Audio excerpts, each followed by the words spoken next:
Ito ang dapat maalaala ng bawat Pilipino. Merong isang Pilipino na binigay niya yung buong buhay niya para magserbisyo sa ating bayan. Naging abogado for how many years? Binigay buong buhay niya at naging prosecutor. Hindi lang naging prosecutor, naging guro ng mga kapulisan dahil sa galing niya sa pagiging abogado niya.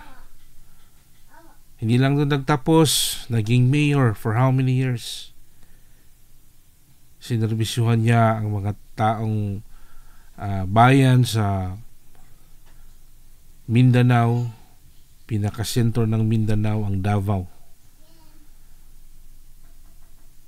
Naging mayor, inayos niya ang relasyon, hindi lang yung lugar nila, yung relasyon ng mga kamusliman, ang relasyon ng mga Kristiyano at Muslim.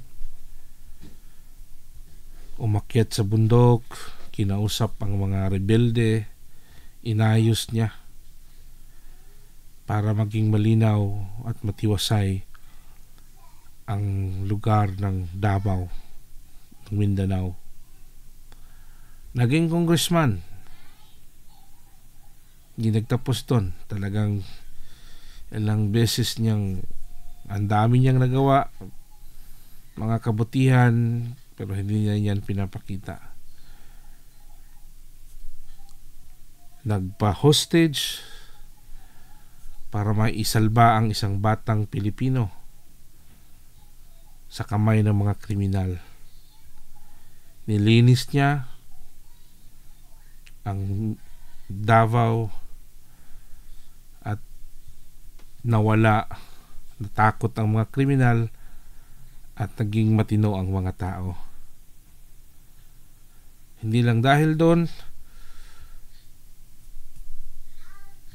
tinawag siya ng buong Pilipinas para patakbuhin bilang isang pangulo at pumumuno ng ating bansa. At sa katunayan, nung nangyaring trahedya doon sa Leyte, siya lang ang unang mayor na tumulong doon sa Yolanda. Kaya nakita ng taong bayan kung gaano siya ka sincero, pagmamahal niya sa bayan. Dahil doon, nanalo siya at nilinisan niya ang talamak na droga. Inuna niya ang mga pulis. Ang dami niyang nabangga. Mga general, mga horado, not only sa executive, sa judiciary, meron din. Pinangalanan niya, hindi siya natakot. Yung mga oligarch, yung mga hindi nagbayad ng buwis ng malalaking kumpanya, talagang siningil niya. Kinausap niya ang mga kontra sa gobyerno, mga leftists. Kinausap niya yung mga walang tigil sa pagrarally. Bumaba yung numbers ng NPA. Nilinisan niya yung baho ng Manila. Dapat remember niyo yan. Hindi kang dahil kay Tatay Digong, hindi malilinis yung napakabahong Manila Bay ninyo dyan. Nilinis ang Boracay. Nakipagyera sa mga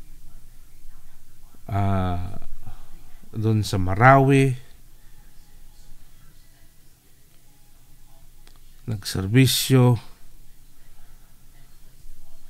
sa panahon sa pandemic. Tumayo, naging matatag ang Pilipino dahil sa kanya. Ang daming mga OFWs na natulungan niya.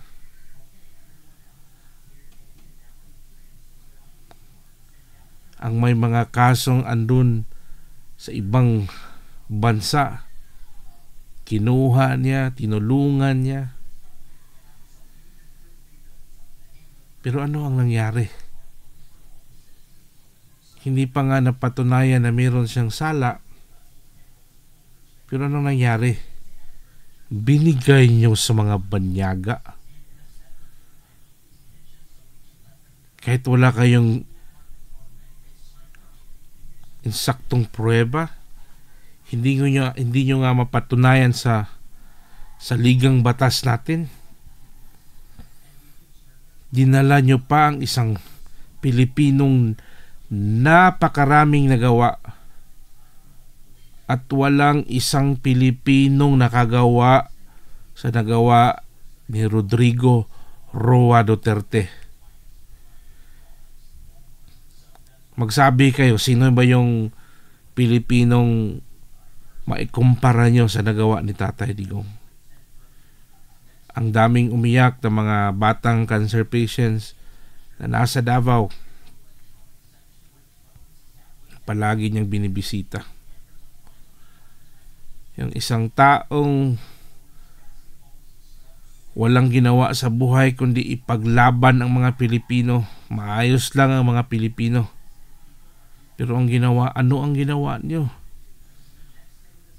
Kinidnap nyo, trinaydor nyo, binigay nyo sa ibang. Diba normally, pag may mga malalaking kaso sa ibang bansa, diba ang presidente nangingialam yan?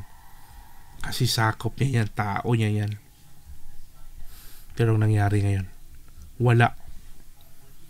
Kaya kayong lahat, traidor kayo, mga nagpadakip ni Tatay Digong.